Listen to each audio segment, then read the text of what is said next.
dominicanos en todo el territorio de la República y en ultramar en la costa este de los Estados Unidos de América, e igualmente a todos sus habitantes de habla hispana. Hoy, miércoles 26 de febrero del año 2003, les traemos otra edición de Agenda Nacional. Este programa sustenta los valores de la libertad y la democracia y el derecho de los dominicanos y los latinoamericanos al desarrollo económico y social, con apego y respeto a los principios de soberanía y autodeterminación que sustentan y hacen posible la convivencia pacífica de pueblos y naciones, para identificar y analizar los obstáculos que han impedido e impiden que alcancemos la condición de vida y la felicidad a las que somos acreedores. Les habla Leopoldo Espaillán, Anita, y para llevar adelante este programa contamos como siempre con la ayuda y colaboración de nuestro amigo el licenciado Roger Ogando Piña. Muy buenas, Roger. Muy buenos días. Bueno, mañana es 27 de febrero, el día no laborable. Pero nosotros tenemos que hacer algunas reflexiones que comenzamos en el día de ayer, día de Mella, con relación a los riesgos que está corriendo la soberanía de la nación y la obra de los trinitarios. Esta posición que sustentamos en este programa y que viene de muchos años atrás, de que el país está sometido a una permanente conspiración para aniquilar su soberanía, se ha ido comprobando en los hechos. Dijimos hace ya muchos años atrás que no se iba a producir un acto solemne, protocolario, con gran fausto y representaciones diplomáticas, y desde luego con los dos países, uno y otro, representados en esa gran ceremonia para crear la fusión, sino que eso se iba a ir produciendo poco a poco, día a día y hora a hora, en la medida en que esa frontera fuera siendo permeada por esta afluencia masiva de haitianos hacia el territorio dominicano. Haitianos que son indocumentados en su país, que por tanto llegan indocumentados a la República Dominicana, y eso no es una casualidad. Es una forma de propiciar que dentro de la corrupción que ha permeado de gobierno a gobierno las estructuras de la expedición de la documentación que atestigua la identidad de cada persona, que es las oficialías de Estado Civil dependientes de la Junta Central Electoral, pues acreditar a esos indocumentados extranjeros como dominicanos. Eso lo han hecho gobiernos para conseguir votos de uno y otro signo de esos partidos que nos estamos gastando en este país.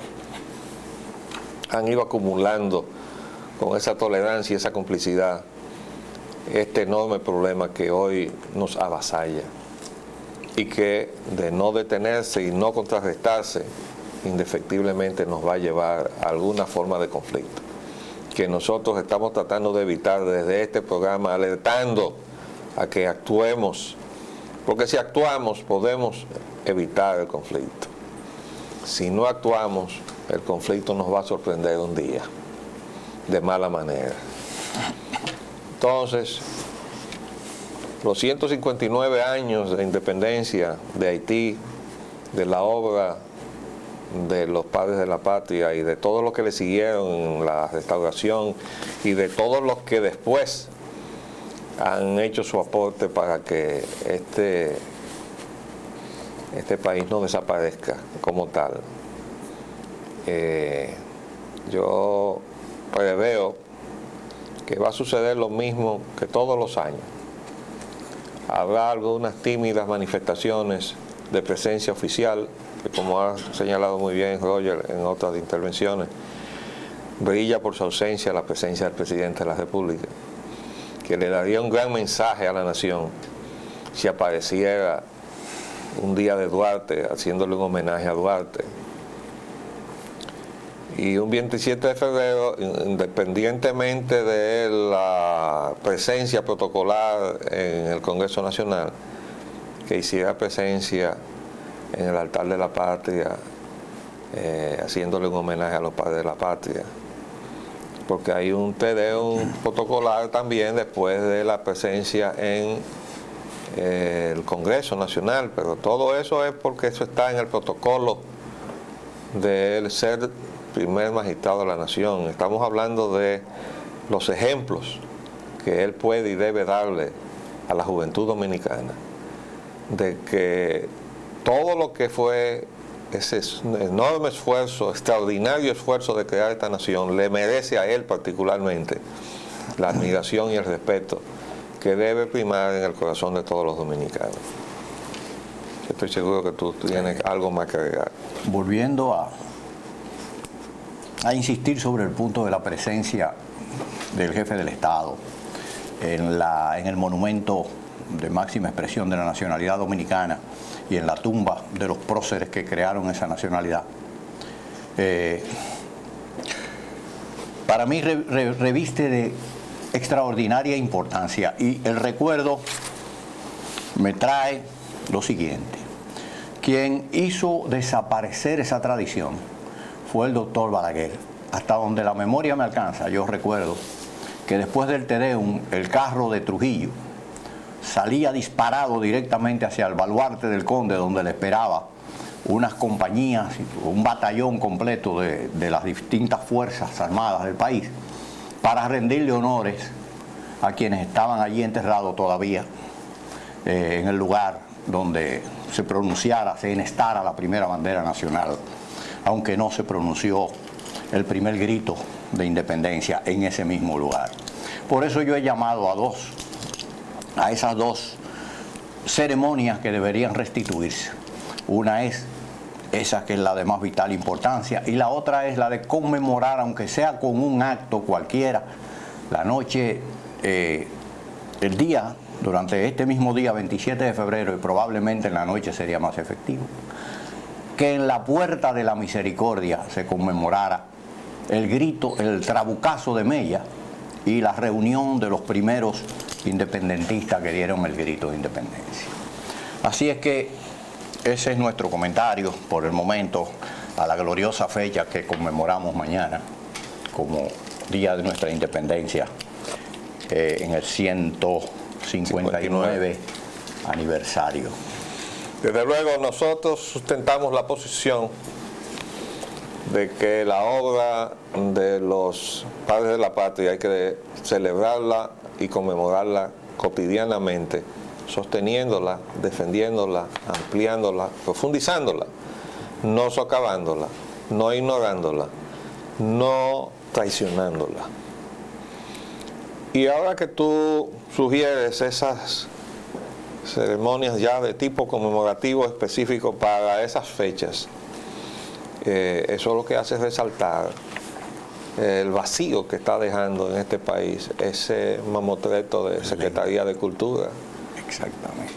Porque a esa Secretaría le correspondería, junto con la Secretaría de Educación, porque eso tiene una dimensión didáctica en la formación de nuestros jóvenes, el organizar esos actos, como también brilla por su ausencia que no se hayan hecho presentaciones teatrales para seguir la tradición de la misma Trinitaria y conmemorar de esa manera el esfuerzo de concientización que hizo ese grupo de los trinitarios a través de esas presentaciones teatrales.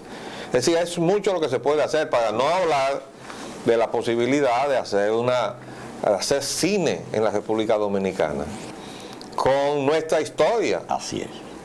Porque nuestra historia es rica para haber hecho toda clase de producción cinematográfica, no solamente de calidad como cine, sino más y sobre todo para que nosotros demostremos que somos orgullosos de lo que somos, ¿verdad? Y que no tengamos que hacer como fue a decir a Nueva York el secretario de Turismo, que no nos debíamos avergonzar del gobierno que tenemos.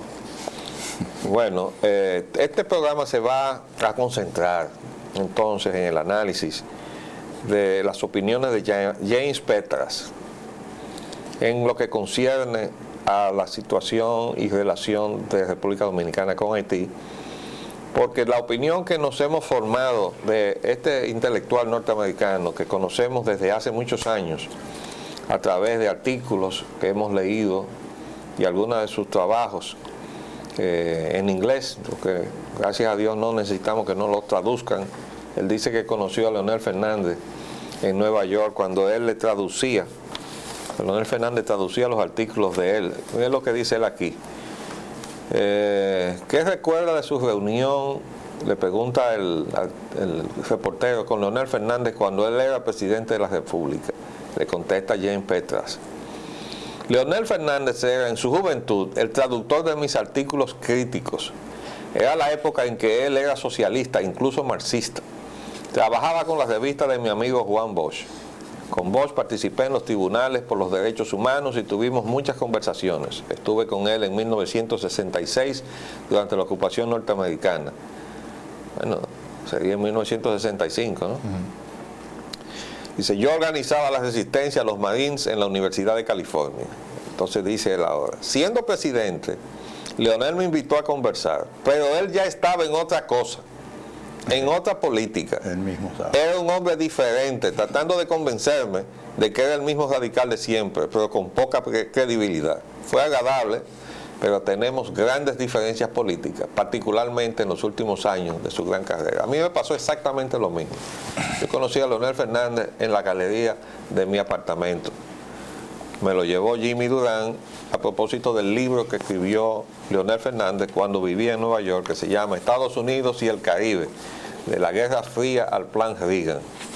Y ese era un libro que contenía mucha información sumamente interesante, sobre todo en el periodo en que yo estaba buscando documentación que en aquel momento no tenía, sobre la estructura de poder del dinero en la sociedad norteamericana, o sea, la plutocracia norteamericana. Y ese libro de Leonel Fernández, con el auxilio de una extensa bibliografía, desde luego un trabajo hecho de las librerías, de las bibliotecas norteamericanas, ¿no? Congreso allá. Y entonces yo quería que el autor del libro, y ese fue el motivo de la reunión, me recomendara algunos títulos seleccionados porque yo no podía comprar todo el paquete de libros que él citaba ahí. Eso provocó nuestra reunión, pero cuando nosotros nos reunimos, que fue ya para los años 90, cuando todavía él no tenía ni siquiera aspiración de nada desde el punto de vista de escalar la presidencia de la República, ya él había cambiado, porque el libro lo había escrito en el 83 y ya en el 90 y tanto ya él estaba en otra cosa, como dice Petras aquí. Pero también dice Petras aquí otra cosa importante con relación al PRD, que fue el partido al cual yo le dediqué prácticamente mi vida de adulto. Dice aquí, el PRD es un partido histórico que ha pasado de ser socialdemócrata al neoliberalismo. Exactamente. Lo dijo ahí claro, casi en dos líneas. Pasó a ser entreguista, igual que el PLD. exactamente. Entonces, en el reformismo, pues hay como aquel programa que había, amalgama de colores, Sí. de la pelota. Sí, azul, verde, mamey. Ahí hay de todo, ¿verdad? Y como hay de todo, lo hubo en el pensamiento de Joaquín Balaguer, ya hemos traído aquí, para mostrárselo a quienes lo ignoraban, que detrás del aprovechamiento táctico que él hizo del origen haitiano de José Francisco Peña Gómez, estaba el pensamiento que escribió en la Isla Revés, proponiendo medidas concretas de fusión. Y ese libro, que la primera edición fue en el 83, se reeditó, tenía 7 reediciones o 6 reediciones. La última fue en el 90 y tanto, 94 por ahí. Entonces, la conjunción en el esfuerzo de los que somos nacionalistas de corazón, en la defensa de nuestro país, de los oportunistas del nacionalismo, eso le ha hecho mucho daño a la causa de la defensa de la nacionalidad y la defensa de la soberanía de la República. Porque por un lado teníamos a un líder que llegó a tener una enorme estatura política en la República Dominicana, que fue José Francisco Peña Gómez, hijo de haitiano, Hay quien llega a decir que él llegó, nació allá y llegó ya todavía muy pequeño, pero que había nacido en Haití.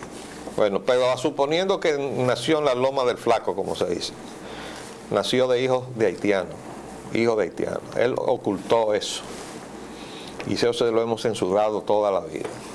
Pero le hemos censurado más que después de haberse ganado un espacio legítimamente luchando por el pueblo dominicano, se entregó a Diálogo Interamericano, y ahí fue que nos separamos él y yo.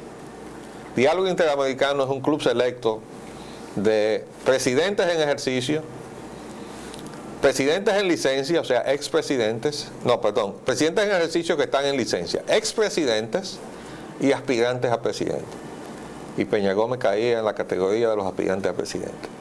¿Cómo fue a parar Peña Gómez a ese tan reducido círculo de miembros de Diálogo Interamericano? Era el único dominicano miembro de Diálogo Interamericano. Y ustedes saben cuál fue la respuesta que me dieron cuando yo se lo señalaba insistentemente. No se lo estoy diciendo ahora que está muerto, porque yo trato de guardarle el mayor respeto a su memoria, pero sus hechos tengo que decirlos como son.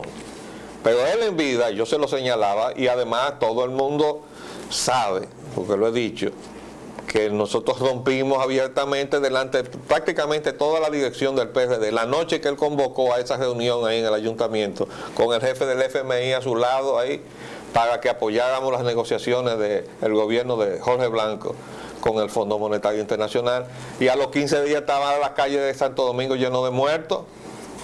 Entonces, ahí rompimos esa noche, y él a partir de ahí comenzó a derivar hacia la membresía de Diálogo Interamericano. Entonces, cuando yo se lo enrostraba públicamente, recuerdo a Tomás Hernández Alberto, que salió un día en un programa a decir que Diálogo Interamericano era la gran cosa. Como no podían decir que no era así, entonces mandaron a decir que pertenecer al Diálogo Interamericano era un honor para la República. Entonces tuve yo que volver otra vez a los canales de televisión a explicarle al país qué es Diálogo Interamericano. Una criatura de la banca acreedora de América Latina para que aposentar gobiernos en nuestros países que tengan como primordial deber asegurarle el cobro de sus acreencias o la entrega de nuestras riquezas, ¿verdad? A cambio, no puede pagar. Dame lo que tú tienes. Endeudarse más, profundizar la deuda. No, apoderarse de lo que tenemos. Apoderarse de lo que tiene por el incumplimiento de esa deuda. Entonces, ahí rompimos nosotros, y nosotros adversamos a José Francisco Peña Gómez, no por negro, sino porque había sido seleccionado para ser el presidente dominicano de la fusión con Haití. Y eso está documentado, ¿usted sabe dónde? Aquí. Este es un libro que preparó la Embajada Dominicana en Haití.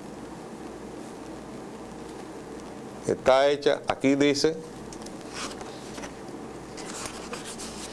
míralo ahí en el pie.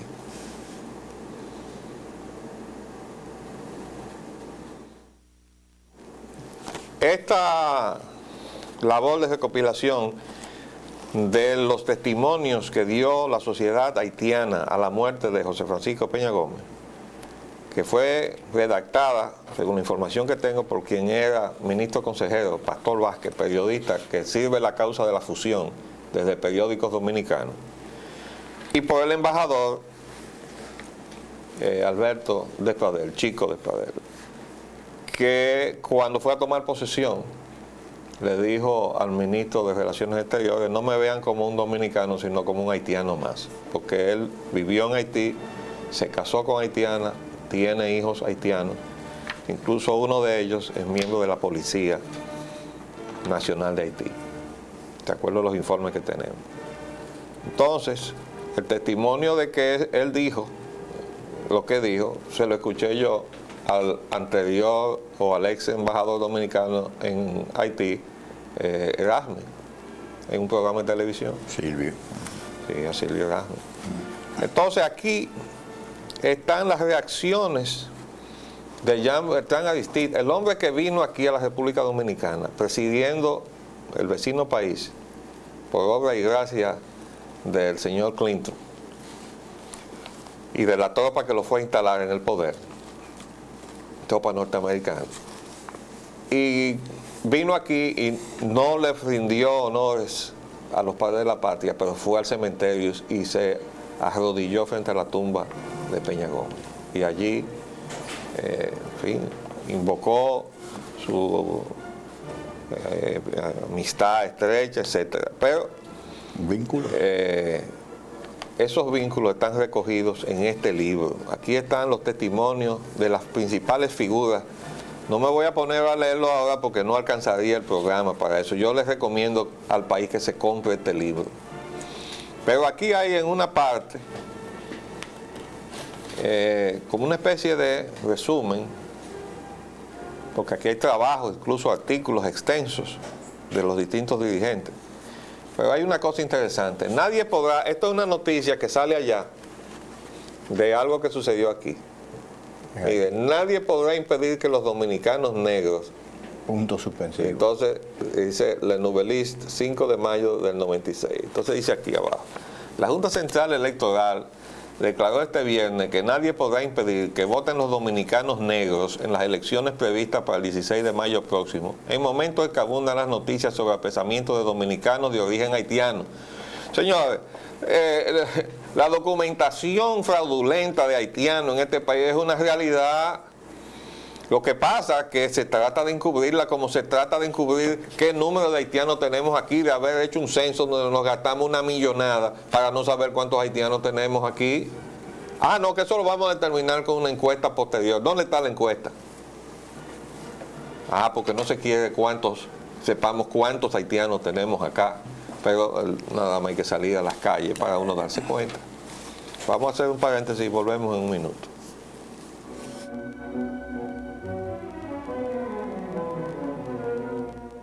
Vamos a leer entonces de este libro que recomendamos a los dominicanos comprar para que se documenten bien sobre la realidad que estamos viviendo. Algunas opiniones que se vertieron con relación a la muerte de Peña Gómez. De un señor articulista que se llama Yves-Marie Chanel, dirigentes haitianos y las próximas elecciones dominicanas. Dice él, entre otras cosas, en unos cuantos párrafos: es un hecho cierto que el candidato negro del Partido Revolucionario Dominicano, José Francisco Peña Gómez, goza aquí de la simpatía de los jefes de los partidos socialistas y de los miembros del gobierno actual en razón de sus afinidades políticas. Los haitianos desean la victoria de Peña Gómez. El presidente Peña Gómez en el poder en la República Dominicana podría conducir una mejoría en las condiciones de vida de los cortadores de caña en ese país y podría facilitar el establecimiento de relaciones comerciales más formales, consideró Claude Desrosiers, dirigente cooperativista. Si Peña Gómez gana esas elecciones, se podría esperar un cambio en la política migratoria en la República Dominicana, estimó Privat Tresil, coordinador adjunto de la institución pública Oficina Nacional de Migración en Haití.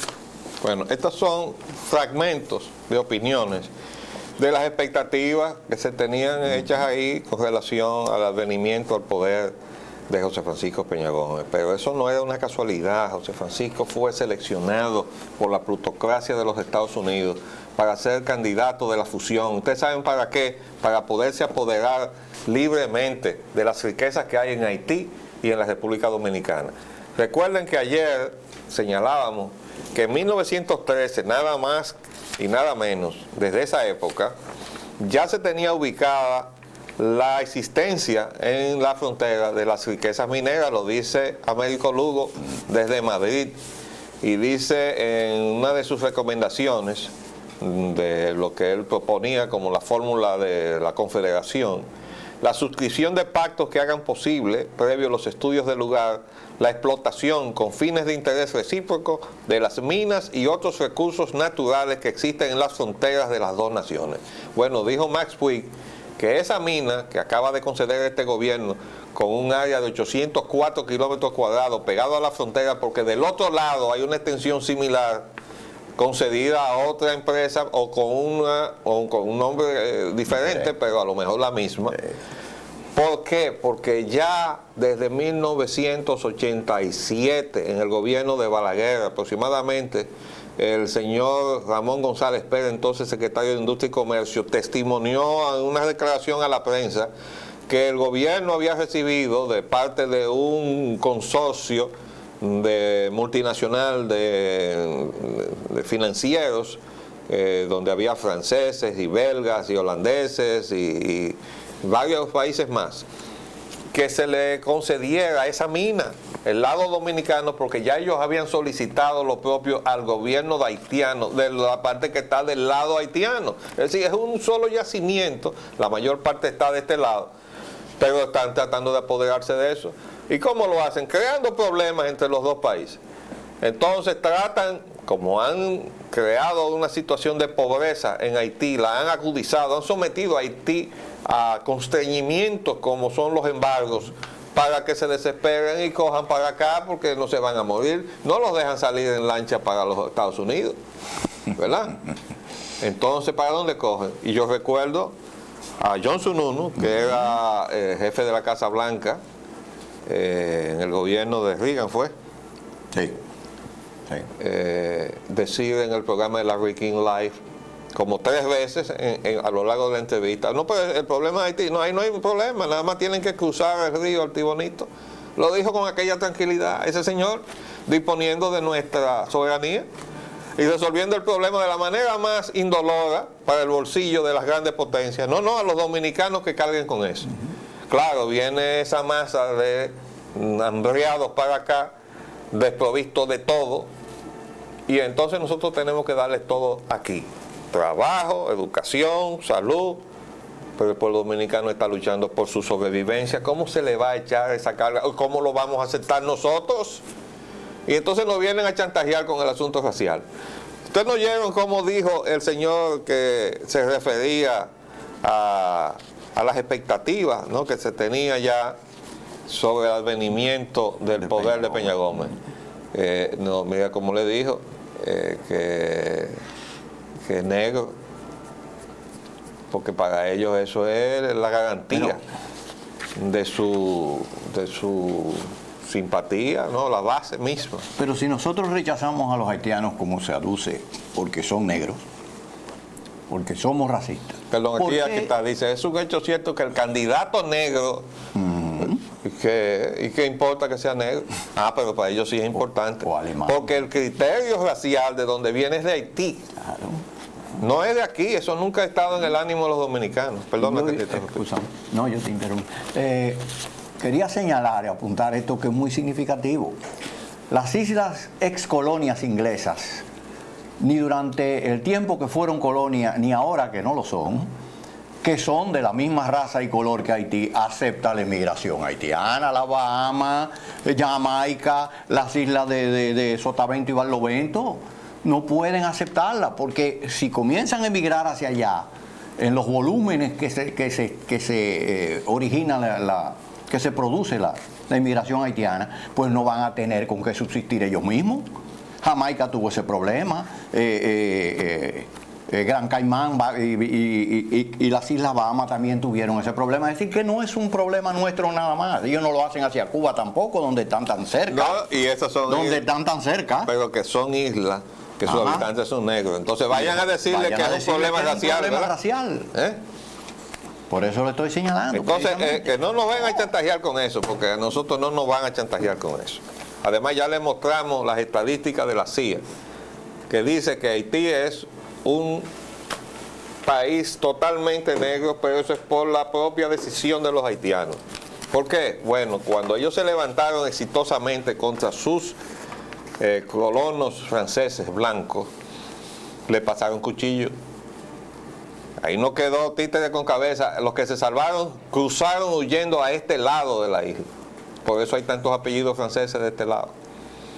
Pero allá lo que queda son un 85% de negros en este momento, después del tiempo que ha transcurrido. Y aquí, en la República Dominicana, tenemos 16% blancos, 11% negro y 73% mezclado. y ese es el mejor testimonio de que aquí no hay prejuicios. Si somos 73% mezclados, entonces nos hemos mezclado, por Dios. Pero allá no se mezclan.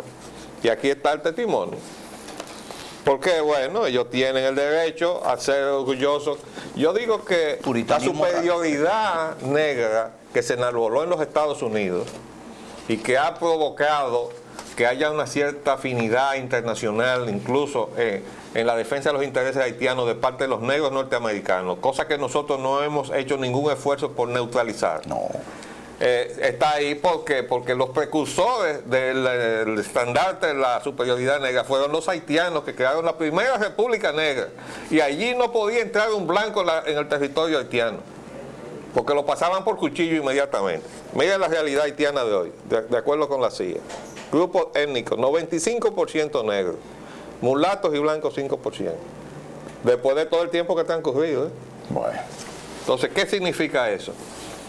No hay mezcla. Entonces, léanse también en ese libro de testimonio cómo está latente todavía allí el conflicto racial, porque se supone que los mulatos haitianos traicionaron esa revolución negra. Y aunque eso ha bajado un poco, todavía el otro día Jean-Bertrand Aristide se destapó con unas declaraciones destempladas diciendo que a él lo odiaban porque era negro. Reviviendo ese sentimiento. Oigan bien, Jean-Bertrand Aristide hace menos de 2 meses que produjo esas declaraciones y luego echó para atrás, ¿no? Se dio cuenta que había incurrido quizás en la imprudencia de decir lo que pensaba, o en tratar de cortejar a los de abajo, pero se estaba enajenando al apoyo de la élite haitiana, que es una élite que se educa en Europa, en las universidades francesas. Negros y blancos.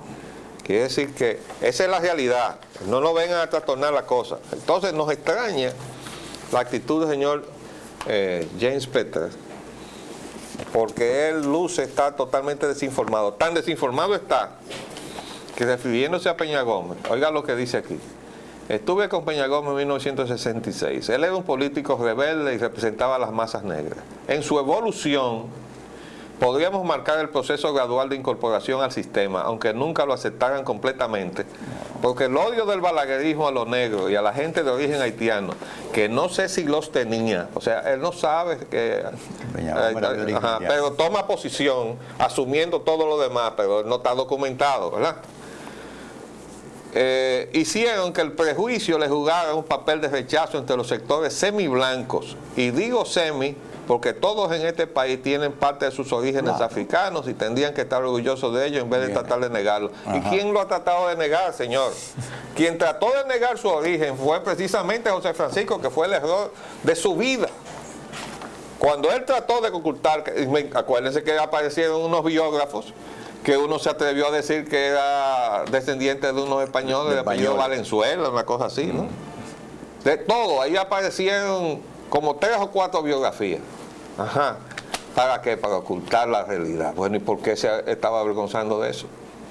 Entonces, este señor, que por lo demás tiene posiciones muy críticas a la plutocracia de los Estados Unidos, viene a servirle al propósito de la fusión, que es un proyecto de la plutocracia. Ahora, ¿quiénes están en eso en este país?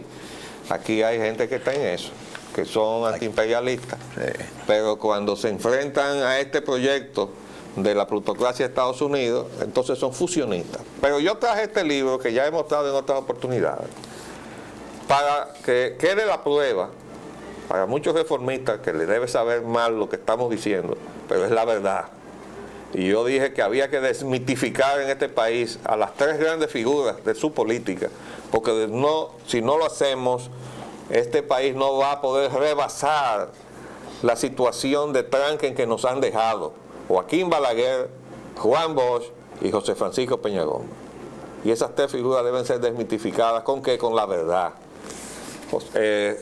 Joaquín Balaguer le sacó ventaja al problema haitiano, alineándose entonces y recortándose de la posición que tenía Unión Nacionalista frente a José Francisco Peña Gómez, que no era porque era negro y no era por ninguna otra razón, sino porque representaba la voluntad de diálogo interamericano impuesta a los dominicanos y la elección de José Francisco Peña Gómez en unas elecciones libres en este país representaba un referéndum en el cual el país iba a votar, que no tenía ningún problema con la fusión, porque estaba escogiendo a un hijo de haitiano como presidente en la República Dominicana. Ese era el verdadero significado de la escogencia que hizo Diálogo Interamericano para apoyar a José Francisco Peña Gómez. No había otra persona en la República Dominicana que reuniera esas condiciones deseadas por ese grupo de intereses económicos. Entonces nosotros, que veíamos más allá de la curvita, sabíamos que esa era la intención que había con respecto a todo lo que todavía es riqueza en la República Dominicana y también en Haití. Y por eso nosotros alertamos a los haitianos de que no se presten a ese juego. Porque en cierta forma el señor Petras lo dice ahí, pero él se contradice a sí mismo. Pero este libro nos lo dedicó el doctor Joaquín Balaguer a los miembros de Unión Nacionalista en 1994. Esto se llama Galería Heroica, ¿verdad? Y es una nueva edición donde él comienza por dedicárselo a su padre, ¿verdad? Y aquí, miren, a los señores, entonces está Jotin Curry, Luis Julián Pérez, Pedro Manuel Casals, Federico Enrique Gateró, Miguel Ángel Velázquez Mainardi, Consuelo de Pradel, Abelardo Piñeiro, Leopoldo Espallana Anita, Altagracia Español, Máximo Vega Goico, Luis Augusto Ginebra, Armando Almenteros y Jacinto Gimbernal. Eso fue por la comparecencia que hicimos en Radio Televisión Dominicana, que al día siguiente estaban llenas las calles del país de banderas, y eso influyó en las elecciones. Entonces mira el testimonio que da Joaquín Balaguer, como testimonio de admiración y solidaridad por su actitud patriótica a levantar hasta el tope del asta la bandera del nacionalismo dominicano para edificación y enseñanza de las nuevas generaciones. Santo Domingo, 16 de julio de 1994. Mira, aquí está la firma de él, agosto 16 de 1994, arquitecto Leopoldo Espallana Anita. Así tenemos cada uno de nosotros un libro dedicado. Pero fue cuando él nos mandó el plan Éxodo con Nelson Didier a nuestra casa. Y yo le contesté a Nelson Didier, este es un pleito que la Unión Nacionalista lo va a echar por un asunto de principio. Pero el doctor Joaquín Balaguer es el presidente de la República y tendrá que estar en la fila de adelante echando este pleito también. Así se escribe la historia. Entonces ahora tenemos que soportarle a un señor con nombre de pitcher de béisbol, que viene a escribir acabando con Unión Nacionalista. Odalis Pérez se llama. Yo no sé quién es. No sé, no lo conozco tampoco. Odalis G. Pérez. Pero le dan una página entera, entonces hay una imagen de Peña Gómez. Y ahí él desbarra contra don Luis Julián Pérez, persona a quien debería él respetar muchísimo. Y después menciona aquí a Pelegrín Castillo, Manuel Núñez y otros, dice.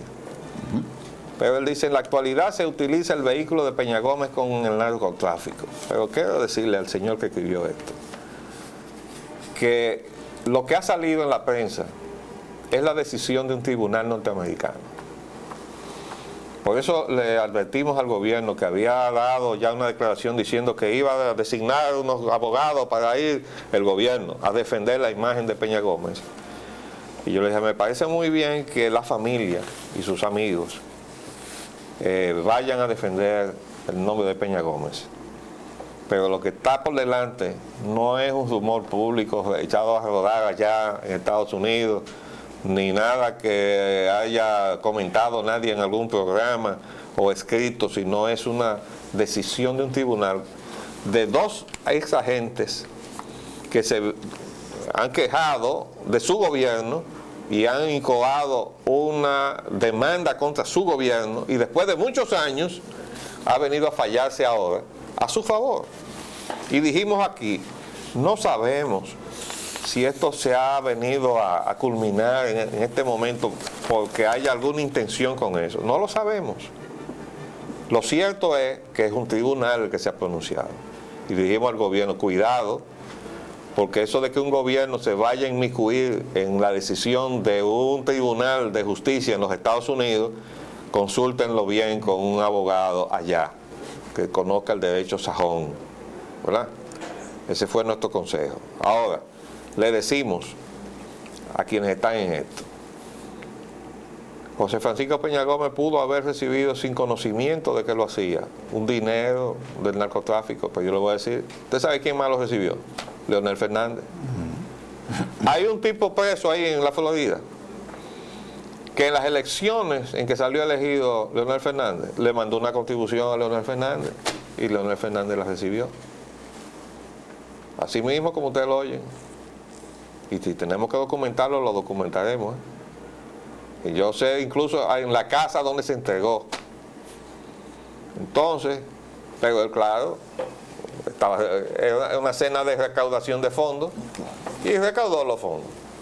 Ese es el riesgo de ir a recoger fondos así, abiertos, porque usted no sabe quién, incluso ha habido casos de fotografías, ¿no? De fotografías con personas al lado ahí. Pero usted sabe a quién le ha pasado una plancha, a quién le ha pasado una plancha grande con eso de la fotografía. ¿A quién? O al presidente Bush. Ah, Porque resulta que han perseguido a un profesor que vivía en la Florida porque había contribuido, había hecho, se le acusa de haber hecho contribuciones económicas para la red de terrorismo. Y entre las cosas que él ha mostrado es una foto de él con el presidente Bush porque él contribuyó a la campaña del presidente y se retrató con él. Del propio presidente. Y ahora se le acusa de financiamiento. Y se le acusa de haber financiado la red de terroristas. Bueno, esas son las cosas de la política. De todas maneras, nosotros no hemos agotado el tema. ¿Por qué? Bueno, porque estamos, como decía Roger, en el mes de la patria, que debería ser un mes, ¿verdad? Y la patria está en peligro. Debo decirle una cosa, porque el tiempo se nos acaba. Entre las posiciones que se han enarbolado está la de la Fuerza de la Revolución. La Fuerza de la Revolución señala que es una intervención lo que se ha producido en la República Dominicana, y hoy sale nada menos que la presidenta de la Cámara de Diputados, que se pronuncia, dice, contra la presencia de los soldados gringos. Dice, no me importa que me quiten la visa y todo eso. Es decir, ahora se ha producido un gran escarceo con eso, y desde luego han surgido posiciones que son también de aprovechamiento de la coyuntura. Nosotros aquí en este programa dijimos, nos sabe muy mal la presencia de esta gente porque están violando las disposiciones de la Constitución de la República. No tiene ningún sentido hacer maniobras conjuntas como no sea para violar lo que dice la Constitución, ni podemos permitir que ellos lleguen mañana ya en plan de invadirnos y entonces que se junten con la tropa dominicana. La tropa dominicana tiene el deber de combatir a los extranjeros que pisen aquí en ese plan. Y eso pasó en el 65, aunque se dividieron las tropas. Y esa división tuvo un gran responsable también. Bueno, pero lo importante es que en esta situación hay que tener presente que somos un país dependiente y estamos dependiendo de la única potencia mundial que queda, que se llama Estados Unidos, que nadie se le puede poner de frente desde el punto de vista bélico. La gran contradicción es que Estados Unidos es también el gran ejemplo y el gran paradigma de democracia. Y no vemos cómo pueden coexistir la función, la realidad funcional de la existencia de la democracia con el papel de imperio que ha asumido la sociedad o el gobierno de los Estados Unidos. El Estado. ¿Verdad? Entonces, pero la realidad es que somos un país pequeño. Hemos dicho, este programa nos vamos a tragar esta maniobra, porque ya la tuvimos con los franceses. Y los franceses vinieron y todos los que están gritando ahora no dijeron nada. Y esto está supuesto a dejar 90.000 fusiles. Y dijimos, con tal de que vengan los 20.000 fusiles, nosotros no vamos a quedar callados, no vamos a protestar la presencia de esta gente en la maniobrita esa. Porque tampoco nos tragamos que nos vienen a hacer escuelas ni hospitales. Vienen a hacer maniobras. Pero nos vamos a tragar eso si nos entregan los 20.000 fusiles. Porque ya con 20.000 fusiles nosotros armamos al país. Y para que estemos claros de que es una situación de geopolítica insoslayable, vamos a vernos en el espejo de Cuba. ¿Ustedes quieren a alguien que haya plantado su posición de manera más radical que Fidel Castro? ¿Y por qué Fidel Castro no ha sacado a los norteamericanos de Guantánamo? En términos de soberanía, sí. ¿Por qué no ha reivindicado su soberanía en Guantánamo? Entonces no, es que eso es una realidad. Y porque es una realidad, nosotros dijimos que vengan los 20.000 fusiles, que los necesitamos. Y que hagan la maniobrita, que ya después sabremos. Sí. Y le dijimos aquí para que aquellos que no lo saben, y se los recordamos para aquellos que lo han olvidado, que los principales militares constitucionalistas de este país salieron de las aulas de entrenamiento militar norteamericano y otros salieron de Francia. De los franceses. Y eran todos profesionales académicos, los principales dirigentes del movimiento constitucionalista. Pero los formaron los mismos norteamericanos. Ajá. Pero no le comieron el cerebro ni le comieron el corazón. A Torrijos también lo formaron. Entonces, señores, esa es la realidad.